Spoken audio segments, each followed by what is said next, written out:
Using cruise control inside of the VinFast VF9 is a very straightforward process. There's only a single type of cruise control in the ride, and that's going to be your adaptive cruise control system. So let's say if you set it at 80, the car in front of you slows down, yours will automatically brake.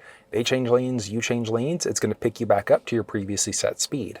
Actually using the system is done with the buttons along the right-hand side here. So you toggle the cruise control system on by pushing the button there. It's going to set you at your current speed. You could then decrease or increase 1 kilometer, 1 mile per hour at a time.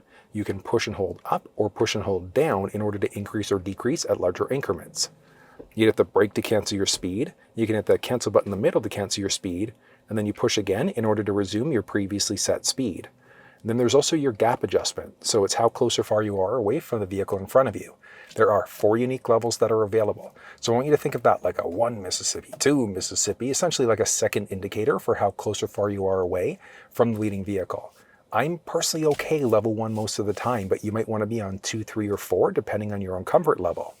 And then you've got this steering wheel button here, and this is going to be a lane following system. So the car is not self-driving, but as long as it recognizes the lane markings, it's going to keep you perfectly balanced in your lane. So you lose focus for a second, rubbernecking like an idiot, whatever the case may be, it'll keep you balanced in your lane. Then there's also an available speed limiter system. I'm not a big fan, but you set that and it would essentially lock it into your road speed. You can hit the accelerator pedal to speed up faster if you'd like to, but I'm just not a fan of that one myself. So I'm just going to pretend that that one's not there. But let's go for a quick drive here, and I'll show you how the system actually works, because it's really, really easy to use.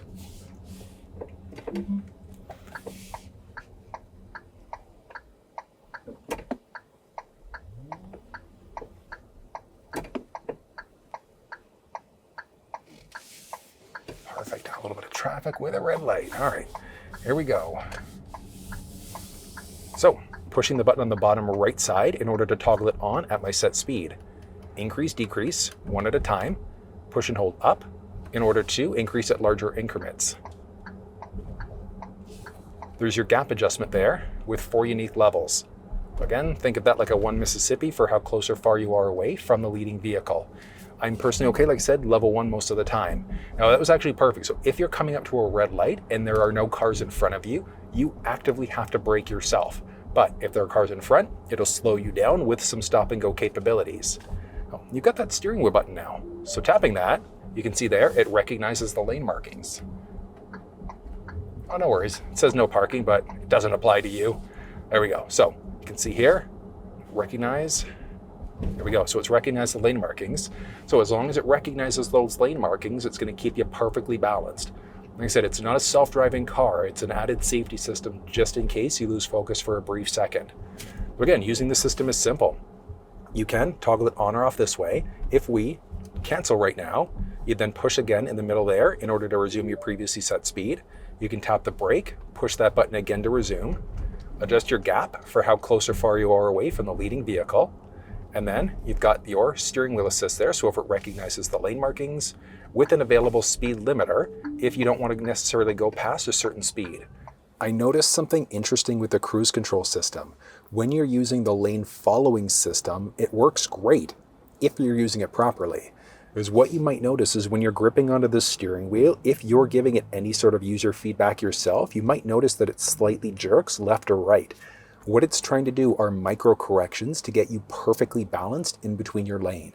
So if you're using the adaptive cruise control system, specifically with that lane following system, so you tap the steering wheel button and you notice that you're getting the occasional jerk left or right, it's because you're not perfectly balanced. So rather than trying to take over the steering wheel yourself in order to balance yourself out, let the car do its thing. Just gently grab onto the steering wheel. You don't need to actually give any user input yourself. Just keep your hands on the wheel and you'll notice that it's a lot smoother of a drive.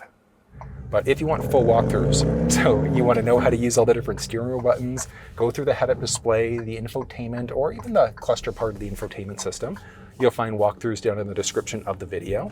But that's how you use the cruise control system inside of the VinFast VF9.